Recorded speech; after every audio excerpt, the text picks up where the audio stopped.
Wolverine, Sabretooth, they're beasts, they're animals. No, Cal, no. This is the line they gave me. All right, you egg-sucking piece of gutter trash. You always did like picking on people shorter than you. Well, I'm shorter. Try picking on me.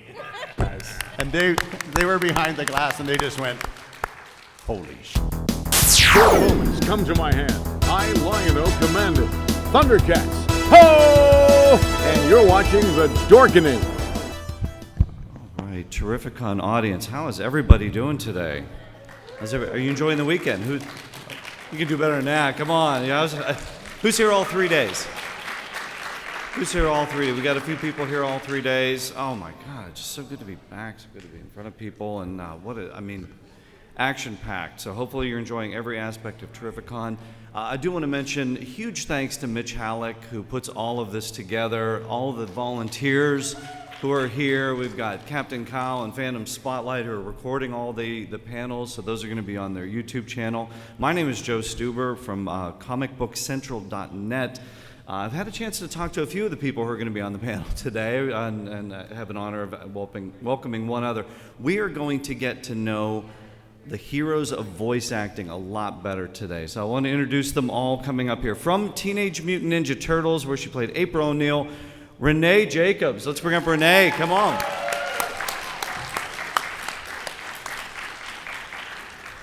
I know it's such a long walk to get over here. Good to see you. Good to see you. Have a seat. Hi, everybody. Who's a Teenage Mutant Ninja Turtle fan? Woo! Turtle power, right? Turtle power. From breakfast cereal icons Count Chocula and Sonny the Cuckoo Bird to Lion-O in Thundercats and beyond, the great Larry Kenney. Yay, Larry! Something tells me we might hear a few voices here today. I'm not sure.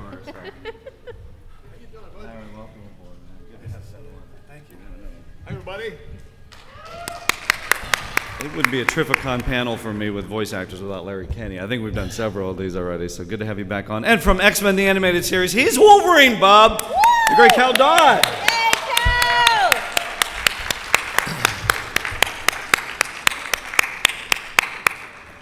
Completely dressed for the occasion as well, too. Of course. Fantastic. I flew all the way here. Are you Cal Dodd? Pardon? He is Cal Dodd. We've got a lot of voices. My voice is kind of shot this weekend already, so thank God we've got voice actors on the panel here so they can just take everything over here. Look, I've had in-depth interviews with two of you over in Comic Book Central. I appreciate it. This is the first time I get to meet Ranea, so I'm honored to be able to finally chat with you. I'm going to start. I want to get a little bit of background, and then everybody out there, I'm sure you got a lot of questions for all of them, for all of your animated series that you love. So there's a microphone right over here. So if you want to start thinking some of your questions, if you want to jump in line, if you want to get in line and ask some questions, we can do that, but we'll do that as we go through. I want to get a little bit of background on each one of you, though, too. Ranea first, grew up in Michigan?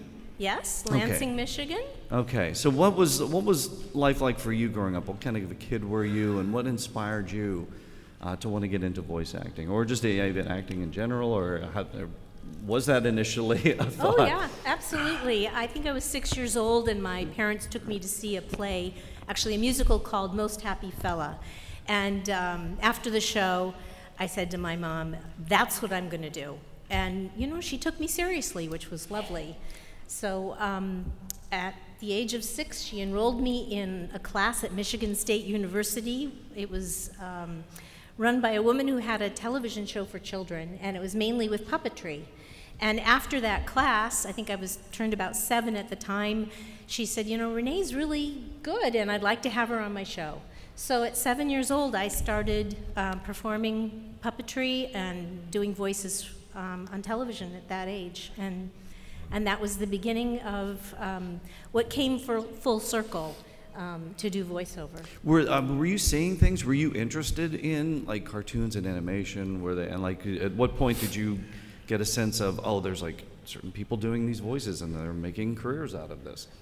I didn't have that sense. What happened was my parents we lived in Michigan, so we had a basement. In California, we don't have any basements. We no basements. But we had a basement, and they set up kind of a playroom for me, and I had a record player with all of the collection of the Disney records that opened up. I don't know if any of you know. And the stories, The book and record sets. and yeah, listened to the right. records, and I just mimicked the voices. So I started copying all the voices from Disney and Alvin and the Chipmunks and you name it. And I didn't realize there were people behind it. I just copied what I was hearing. What was the transition then? So you moved to LA, was it in like the early 80s? No, I moved to Los Angeles when I was 9. Oh, okay. And I thought, oh my goodness, California, here we come. Yeah, at 9. At 9. Okay. Of course, I wanted to be an actor, which I was. Yeah. So how did you start getting gigs at like that young, and then how did that change? Because I know at some point you appeared on game shows, I think. You were Yeah. doing like a lot of game shows and different things like that. Yeah, well, like I said, it started with puppetry.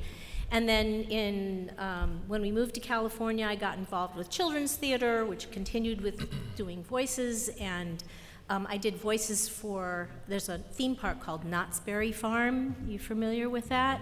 So I did voices on the rides and for puppet shows there. I just kind of fell into these things. And then I actually really studied opera and musical comedy. And so that was really the direction I was going in. And when I finally came back to California after living in New York, my agent said, well, do you happen to do voices? I said, as a matter of fact, I do! So that's kind of the full circle. I ended up coming back to my roots, my beginnings. Okay. I think it was My Little Pony. I wrote some Moon Dreamers. There was a Punky Brewster cartoon. I think you did Yeah. voices on that Yeah. too. Was it The Adventures of Don Coyote and Sancho Panza. Panda? Yeah. So all those different things, so picking that up.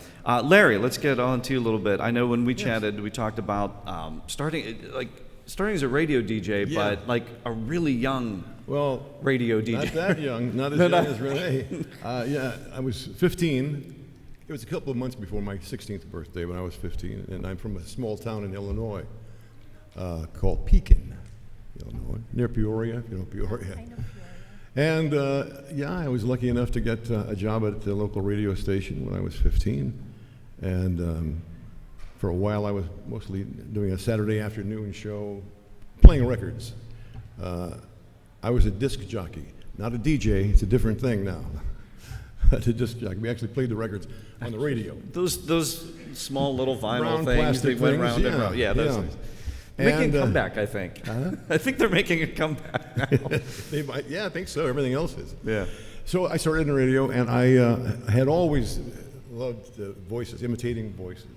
From the time I was a small kid, I used to copy cartoon voices off the TV. And So similar, mimicking, just catching on to that. Okay. Sure, and I found I had a talent for it. So when I got on the radio, I incorporated that into my radio show. I do little funny, hopefully funny skits, as different voices. And then I moved in radio from there up to Cleveland, and then Chicago, and then finally New York about 50 years ago. And, 6 moves in 9 years, right? Yeah, I think you went to different. No, not 6. Peoria to Fort Wayne, Indiana, and then to Cleveland, Chicago, and New York. Yeah, five moves. Okay, 5 in 9 years. Yeah. Yeah, by the time I got to New York, I was 25, I think. Wow. Yeah. Okay. That's right. But even at 15 coming in, do you remember what it was that it's like, oh, put this guy on the air. Let's get this guy on the air. Do you remember what you went in with, or do you how you? Well, I had been taking a radio class in high school. Now, this is 1963 in a small town in Illinois, and looking back on it now, it's incredible that we had a radio studio with state-of-the-art equipment. We didn't have a transmitter, so what we did was broadcast a 10-minute show at lunchtime every day over the local radio station via telephone lines, And so I had done that for 2 semesters, and then one day at the end of the semester, the program director from WIRL, which was the big station in our area, 5,000 watts, and he came into our class. Our teacher asked him to come in. He was looking for somebody to take over this weekend shift, and they usually use high school kids. In fact, the first show I did for a year was called School Scope, where another guy and I had a 2-hour show where we would talk about the local goings-on at the high schools, football scores, things like that. And so they needed a new guy for that, so he came into our class, and apparently he had asked our teacher, is any one of these people that you think, would, and so apparently he told me and another guy, told him about me and another guy, thought we were very good. So the guy invited us up the next day to Peoria to audition. It was a Saturday at noon. So I went in and did my audition. I think I read some news. Some news copy. They just had News yeah, copy, right. and I think I maybe played a couple of records and Okay. did a little patter as a disc Little jockey, Hey, you count down the stacks of hits, And then when I came out, the guy said, you got the job. And I said, great, when do I start? He said, 4 o'clock. Which was great because it didn't give me a chance to get scared as hell, Yeah, you didn't have a chance to be nervous about it. It's just like you're just going into overdrive right then. Yeah, so 0 to 60. Yeah, that's how I started. Oh, that's fantastic. And Cal, you were born in a land far, far away from here, correct? Many moons from here. Yeah. Tell the folks where you're originally from. Pardon? Tell the folks where you're originally from, where you're born. Dublin, Ireland. Yeah, Yep. great city. 5 in the family. Fiona was the oldest. Myself, she was born in the north of Ireland. I was born in Dublin. So was Barry, and Rory and Sean were born when we came over to the other country, Canada. The other way, yes, north of the Great Way, north a little bit. Do you ever do you ever get back to Dublin at all? I beg your pardon? Do you ever get back to Dublin at all?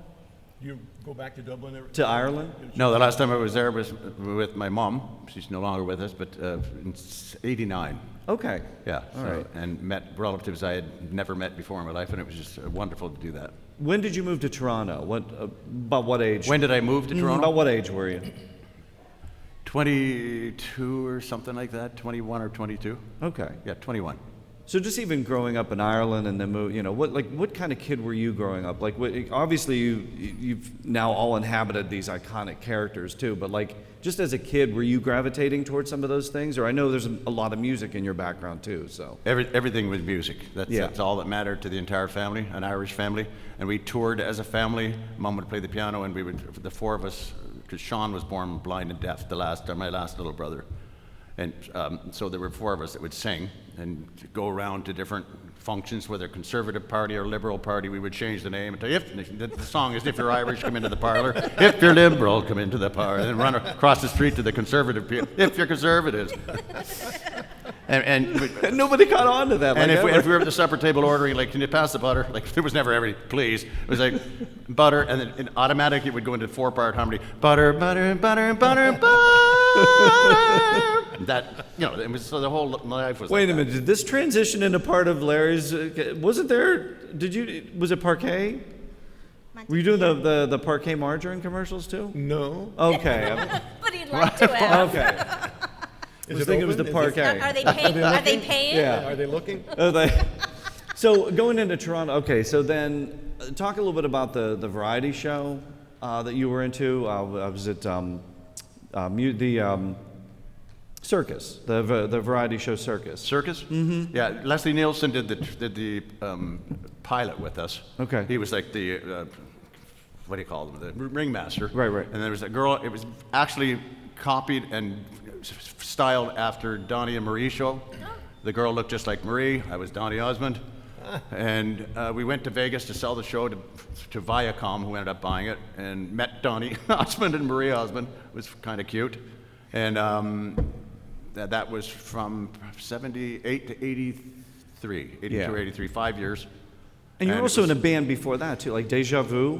Pardon? Deja Vu, the band? Yeah, we toured with Joe Cocker. I was just telling you that. Wow. And it was to replace Three Dog Night folded in the U.S. And they were a big popular group, and so they found 3 singers in Canada, 3 of us, and I put the band together. And we rehearsed underground for like 8-10 months, and then went to New York, recorded the album, and toured with Joe Cocker. And I got tired of it after 2 years because I was working very hard I was like the guy in Canada for singing jingles, like, commercials. Right. For beer, bras, cereals, whatever. And they'd fly me to New York and Chicago to do different commercials.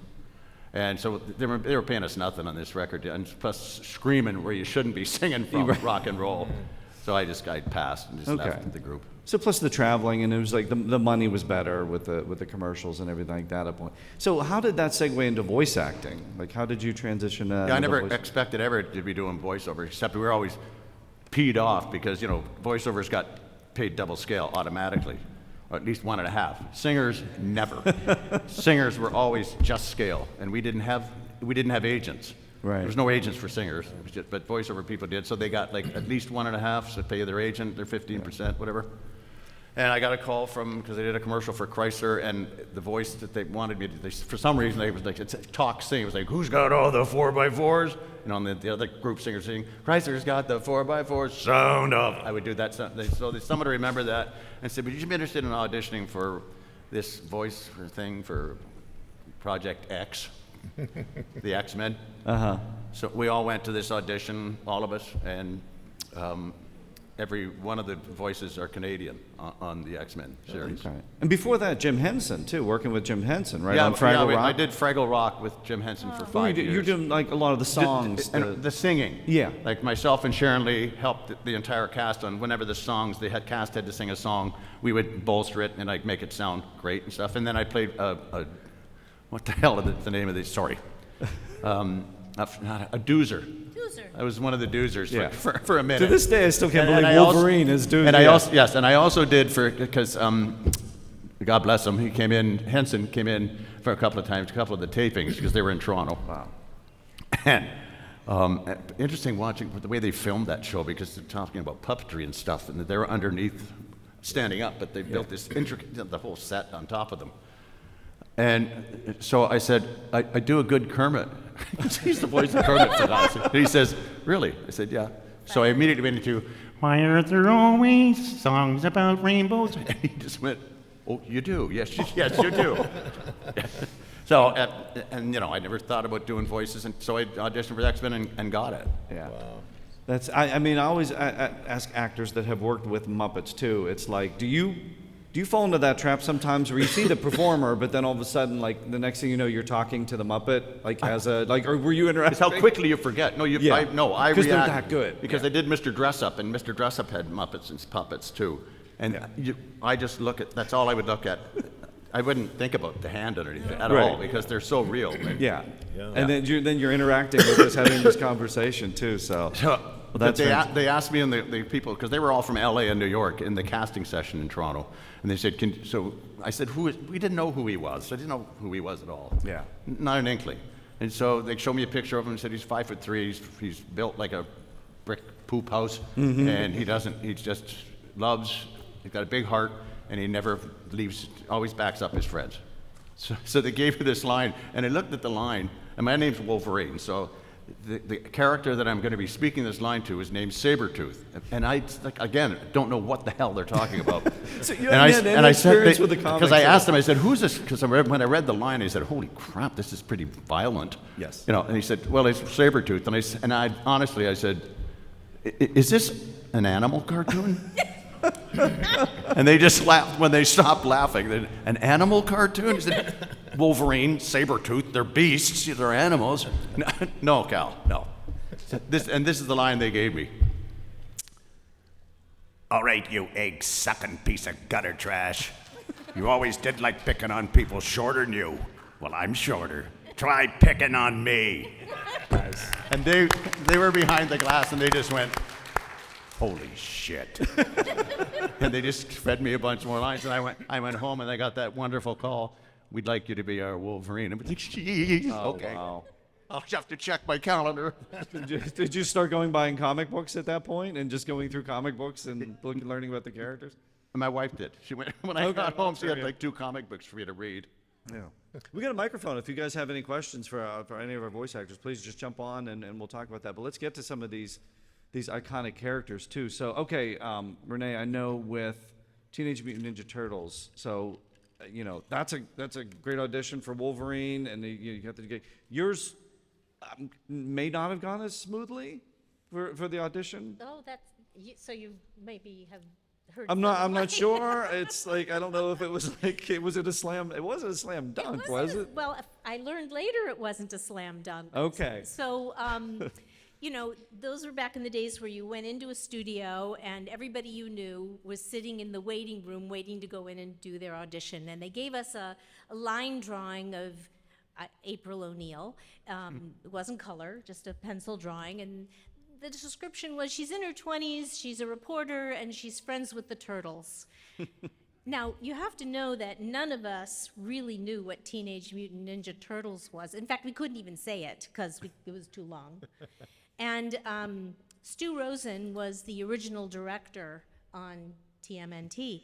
And he had shown the guys, and all the guys he knew, the comic books, but he never showed me. So I had no idea what this was about. But everybody in town went in to audition for it. And Stu, personally, on a one-to-one level, he was a great guy, a really good friend. Business-wise, he could be really mean. He smoked, and he always had a cigarette. In those days, you could smoke in the studio. And he'd say, well, do what you can. I'm like, okay. So I read for April. I did her, and, she seemed like me. Okay, she was kind of spunky. She was professional. There weren't that many real people that I played back then. It was always little characters and we're close friends and everywhere we go, things like that. So this was the first time I got to actually kind of play me. So I did me, and I got a call from my agent, and he said, "You got April O'Neil on the Teenage Mutant something." And I said, okay. So I show up to the first recording, and we're all in the studio, and they hadn't assigned who was going to do what for the Turtles. So at one point, Cam Clark was either going to be Leonardo or Michelangelo, and Townsend was going to be either one. So they said, first time around, Townsend, you do Michelangelo. Second time around, you'll do Leonardo. We'll rehearse it. And they never switched. Poor Cam. He had to be the straight guy. So anyway, we go through the first rehearsal, in the middle, and you take a break, and then you lay down the tracks. And in between, right, and what you learn later is, you look at a Rob Paulson or any of these amazing voiceover actors, and you think, oh, they've got it all going on, and I don't know what the hell I'm doing. And you're really insecure. And then later you find out when you're on these panels, we were all really insecure. It's the actor's Scared, curse, right? Scared. Yeah. And, they can always replace you, right? Yep. So in between the rehearsal and the recording, Stu comes up to me and he goes, well, I really didn't want you as April. Like, oh, geez. He says, and I played all 200 auditions of all the women in town, and every time they said, that's not April, that's not April. And so I said, well, I have one more, but I played you, and they said, that's April. Like, oh my God! So I'm back in the studio shaking in my boots. So that's how I got April. I mean, you don't know what's what. And maybe if he had played me at the beginning, I wouldn't have gotten it. Right. Maybe they just had to hear everybody, and finally they didn't hear what they wanted, and they settled for me. I don't know. Or it's not all this thing is like, I don't know what I want, but I'll know when I hear it. And then all of a sudden it's like, you just came at the perfect time too. Did you ever kind of break his chops about that? Or it's like, thanks, Stu, As I said, way to give me confidence. No, you're like, you're every time you're in the studio, you're scared. Yeah. In fact, it was an interesting experience. Now we're all really good friends, but in the studio it was always a little precarious. And at one point they came up to us and they said, you can be replaced, so you are not allowed to miss the recordings. Wow. So there were times when you might have another job and it conflicted, and you couldn't take that other job, or you had to beg them to record you separately because they told you could be replaced. Right. And they did it to Rob for a bit. And And in animation, it's easy to do that. Well, you got, what, 10 seasons, 193 episodes? Yep. So, yeah, I think you got the I last didn't lap. miss one. No, you didn't miss. We got some questions. Yeah, we'll go, and then we'll talk about the other characters as we go. But, yeah, have that. And How you doing, what's your guys? name? Hi, my name is Gerald from New York. Hey. Big fan of all of you guys. Thank you. It started off with Thundercats, Teenage Mutant Ninja Turtles, and it just ended with Wolverine and the X-Men. And just want to say if this goes out to Lionel, what was your favorite episode of Oh, Thundercats? gosh. We did 130 of them. Any I like 211 was good. No, Oh, I that guess, one. I guess That's the wrong one. No, that's not it. The one. honestly though, the first few were the most fun for me right? because it was the first animated series I'd ever done. I had already been Count Chocula and Sonny the Cocoa Puffs bird for years at that Right. point, and I continued to be for 40 years. And so the thing about the first few episodes was that Lion-O, my character, if you're familiar with the Thundercats, he was a young boy, 7, 8, 9 years old. I don't know. So they thought about having a kid do those first few episodes, you know. But our director, Lee Doniker, said, Larry, why don't you give it a shot? I said, okay. And first of all, the Thundercats themselves, they told us, we don't want any cartoon voices. They're half human, half lion, half cat. so no cartoon So of voices. course they're human. Okay, I gotta go. They wanted to sound, so use your own voice. So I said, okay, well, I want to audition for that or try for that. I'd already won the Lion-O audition, but now Lion-O is 7, 8 years old. So can you sound like that? And I thought, well, gosh, the only thing I can do is try to remember when I was 7 or 8 or 9 years old, you know. And my first thought was scared to death all the time, you know. Kid is. In fact, in the show, Lion-O was constantly saying to Snarf, the little thing, "Gee, Snarf, I don't know if I can do this job. I don't know if I can be Lord of the Thundercats, you know." And so they said they liked that because it wasn't that different from my regular voice. So that was, I guess, the first couple episodes Yeah. were the best. Okay, cool. Last question is to Cal. Who would you say is an equal,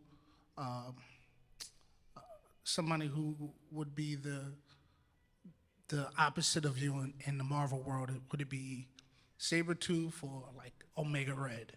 Or who? Or Omega Red? Omega Red. Which one is the? He's the Soviet with the ponytail. He fought you. No, I know Yeah. who he is, but Like, who would be the best opponent? opponent? Yeah. Well, Sabretooth was just a pain in the butt. No, he was just always coming back for more. Okay. And they were always, you know, and I never know who really won any of their fights. If there was any, I've told you that story when one of the fights, you know, Sabretooth would throw him over and he lands in the ocean and he's hugging onto a floating piece of ice. Right. And Sabretooth will not stop yelling down at him. It's like, here lies Wolverine. You're going to die down there. And Wolverine, of course, in his inimitable, funny fashion says, and he's holding on to this thing, he just looks up and says, at least I won't have to listen to your flapping mouth anymore. So Omega Red, probably. And Logan, how you doing? What have you done to your face? Next question. And your name? Hi, my name is Ellen, and I'm from West Hartford, Connecticut. My question is for Cal. We know that you're the OG voice for Wolverine in the cartoons, but my question is, what are your opinions on the other actors that have done their part as Wolverine over the years, both cartoon and live action? What? I'm sorry, I didn't hear it. Sorry. I mean, Me either. what are your thoughts and opinions of the other actors that have Portrayed. also Yellow portrayed yeah. Wolverine? Yeah. What is your? Oh, what do you think of the other actors that played Wolverine? Like, so either in animation or Hugh Jackman, or what do you think of their characteristics and how they approach the character, as opposed to like maybe how you approach it? Well, Hugh was, I mean, fantastic. But when I first saw because it was fresh to me, and I met him. He was in town here to shoot the first movie in the year 2000 in Toronto, out here in Toronto. And they met at a wine and cheese thing, which, I love wine and cheese. I can't stand either one of them. And Hugh's there, and he's with that accent of his, and they said, we'd like the two Wolverines to meet.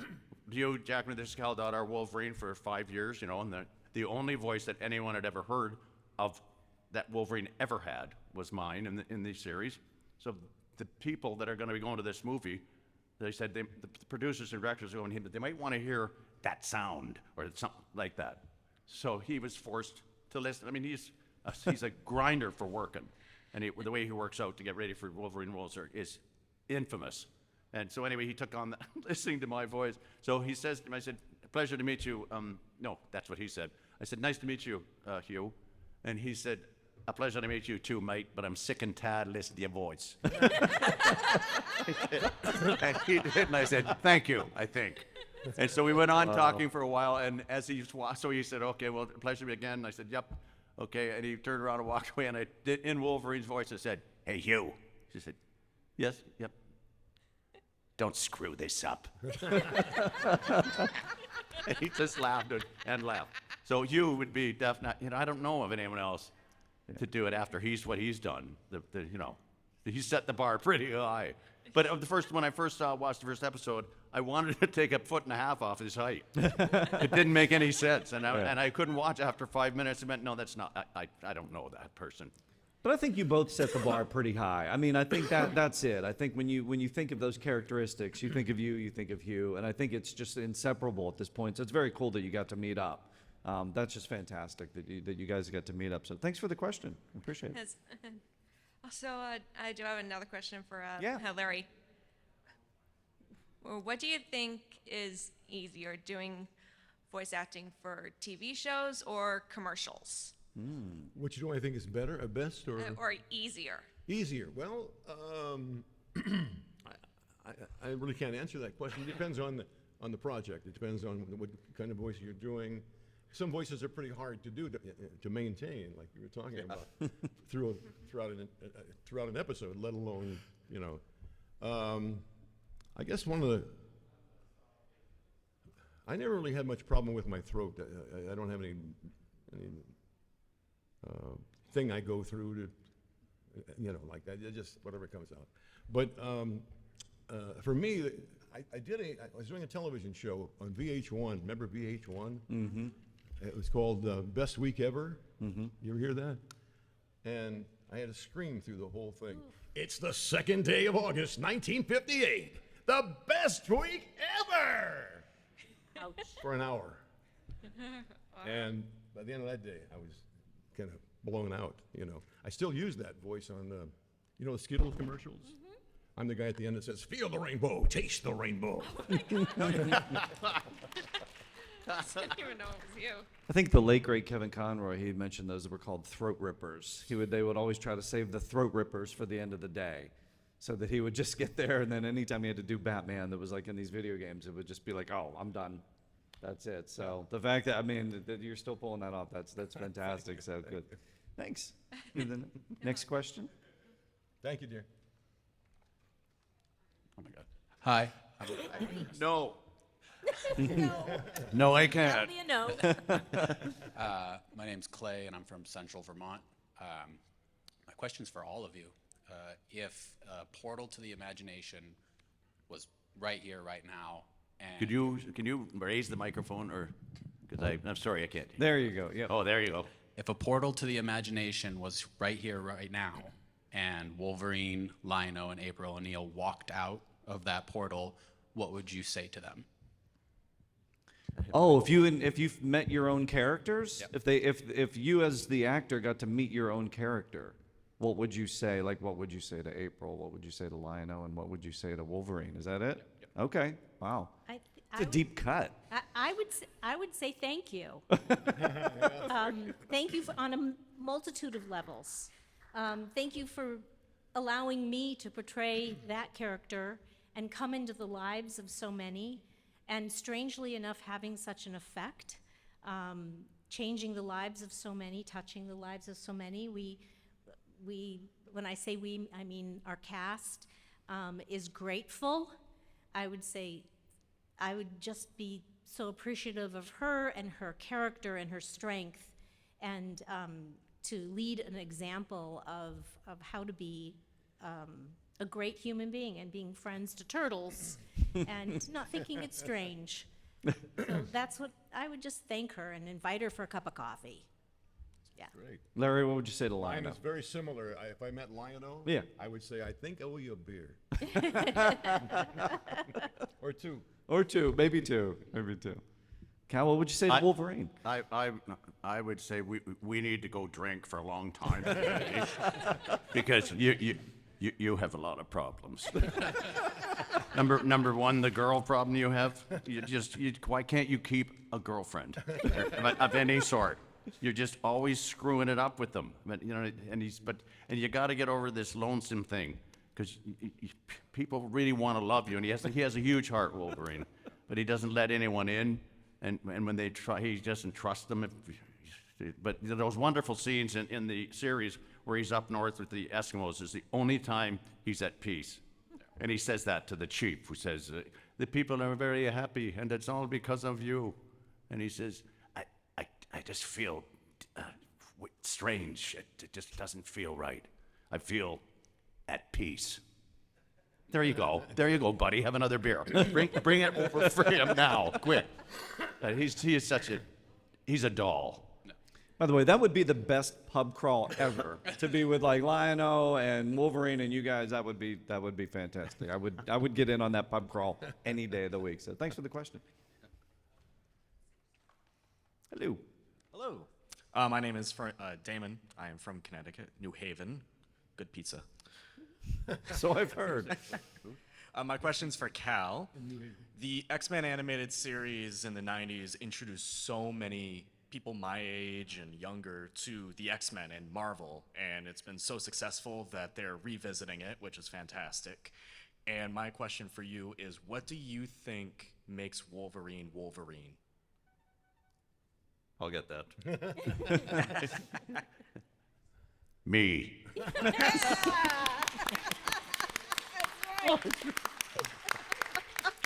Me.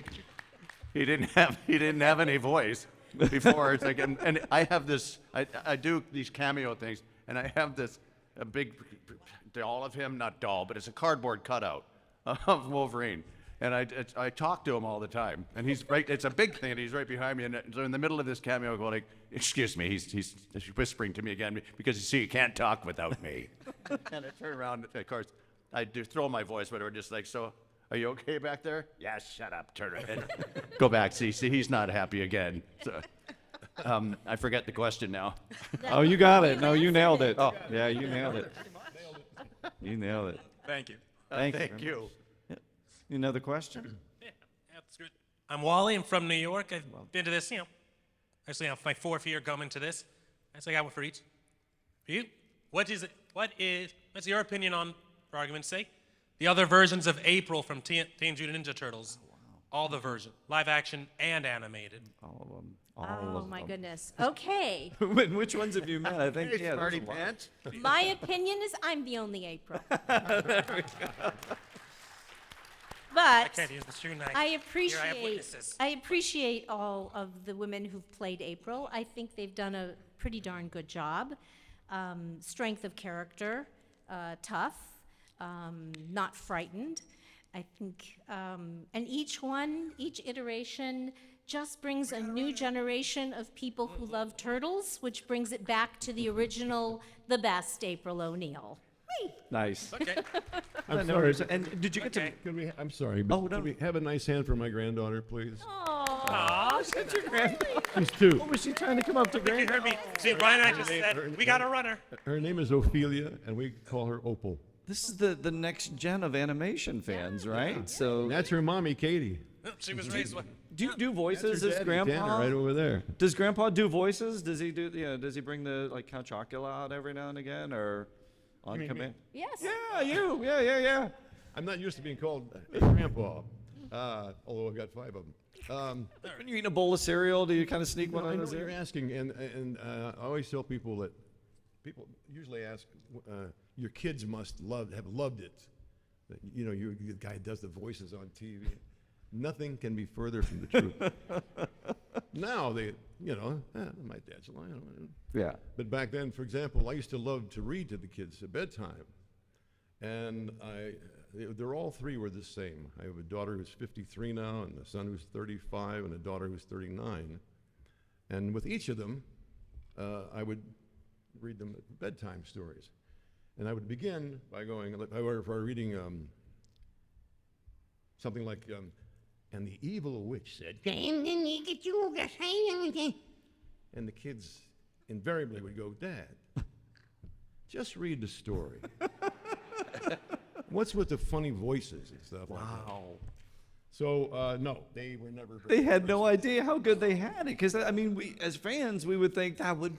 Yeah. Oh my God, that would be the best thing ever to have a professional voice artist. You're never a star to your children. I know. That's I get it. I get it. So that's That's the way it should be. That's funny. So as voiceover actors, we're usually creating voices wherever we go. We steal them, we sit and listen, and we put them together, and we make these voices. So the best place to practice is in the car, right? So I'm practicing my voices in the car. My little 2-year-old, Ariel, is in the back seat of the car, and she's really quiet. And I got a little, I'm doing my voices. I forgot she's in the back. And this little thing in the back says, Mommy, stop making the voices. I said, Ariel, people pay me to do these voices. She got real quiet and she said, no one's paying you now. Whoa. Wow. My daughter is a deputy district attorney now. Don't mess Nice. with her. Children This bringing voice blunt put honesty. you through college. That's didn't when you Teacher, got the role? blunt. Weren't you They're didn't you blunt just find out you were honest. pregnant? Blunt honest. Yeah, actually, we did the first 5-part miniseries in 1987. Right. And then it showed at Christmas time to sell toys, right? That's what these shows were about. They were about selling toys. Right. So April 7th, 1988, I'm in the hospital. I've just had this little baby girl. My agent calls me and says, congratulations on the baby. I said, oh, thank you so much. And Ninja Turtles has gone to series. So I'll never forget the date. I'll Wow. never forget the And you'll so- never let your daughter forget the date. Yeah. either. So thank you for the question. We appreciate it. Too. Hey, 2 more. Oh yeah, go ahead. One, as a teacher, I gotta say, children are very just blunt honest, but they're cute about it. 2, if you had Logan's abilities, what's the most dangerous thing you would do right now? What would you think if you had Wolverine's healing my. factor? The deadliest thing you would do, like right now, anything. If I had Logan's what? If you had his Powers. abilities, what would The be the healing most factor. dangerous Healing thing factor. you would do? I don't know. You probably wouldn't do anything dangerous, would you? You seem like a pleasant enough chap. I don't know. Or do you have a dark side? Dangerous thing he would do. Yeah. Or what would you do with his powers? Better yet, what would you do with his powers? Yeah.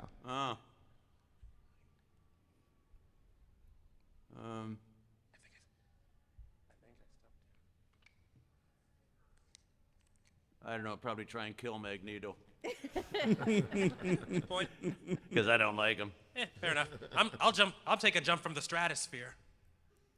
Hey, you have a healing factor. Use it. There you go. Thank you so much. We appreciate it. Thanks. Hi. Hi. My name is Dan. I'm actually from Northampton, Massachusetts. My question is for Renee. Did you ever get to meet Kevin Eastman or Peter Laird?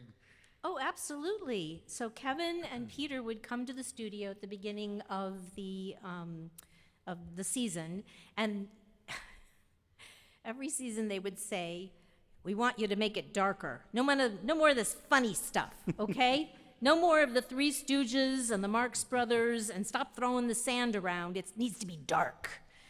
And so they would be in the studio for couple of the episodes, and then they'd like what they heard, and so they'd leave, and then we'd start throwing the sand around and being the Three Stooges again.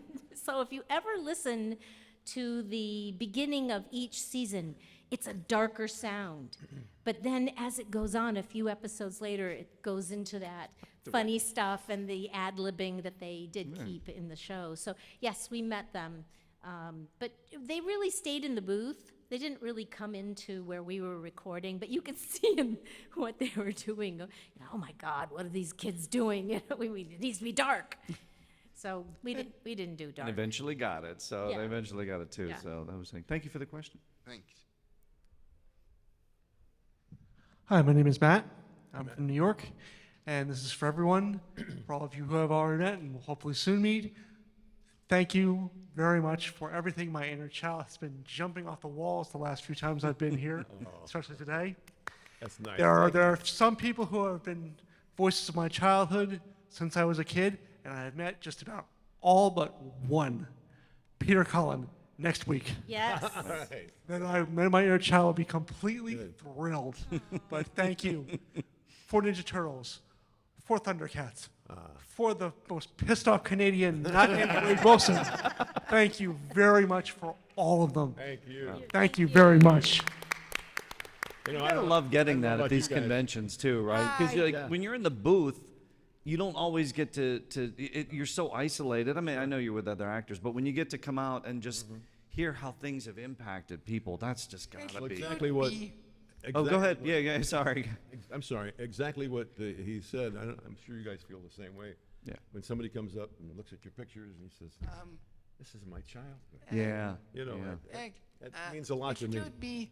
Go ahead. Yeah, we have a Excuse me. question? Yeah, go ahead. My name is Wyckoff. I have a question for Cal Dodd, please. Okay, I'll get him. Okay.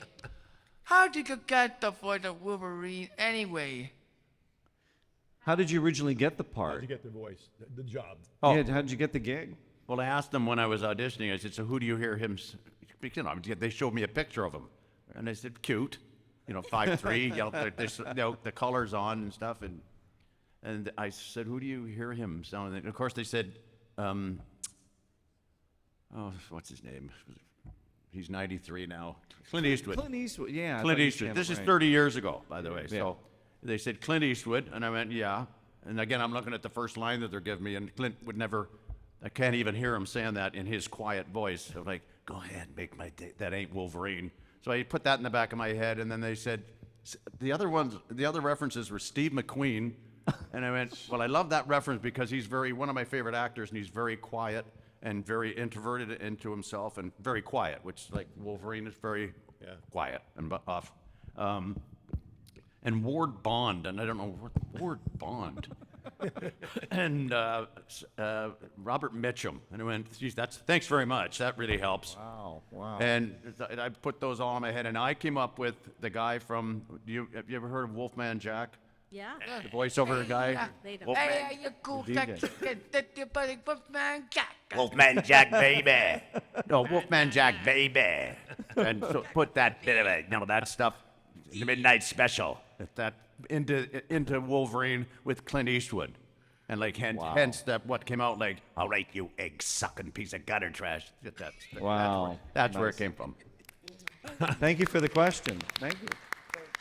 You can't miss. Go ahead, make my day. You can't miss Wolfman Jack's voice. I was walking down the street in New York one time, and I had known Wolfman for a couple of years. Hadn't seen him because he was in L.A. and I was in New York. Walking down the middle of 6th Avenue, or not in the middle of the street, and this limousine pulls up, and the window goes in. I hear, "Larry, baby, hey, come and see the Wolfman." Nice. Got in, we had a good time. Oh my God. We had a real good time. You have a question? Oh yes. My name's Daryl Fleming, and I have a question for Mr. Kenney. Yes. I know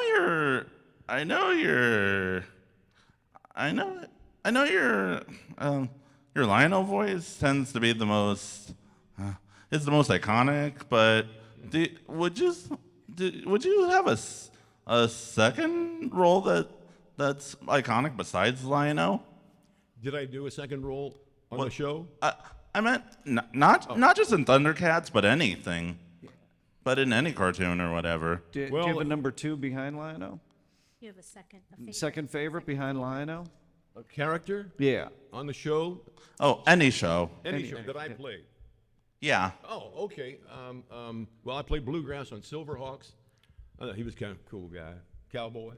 Shazam. Nobody. Oh, gosh. It was fun playing Count Chocula for 40 years at Sunny.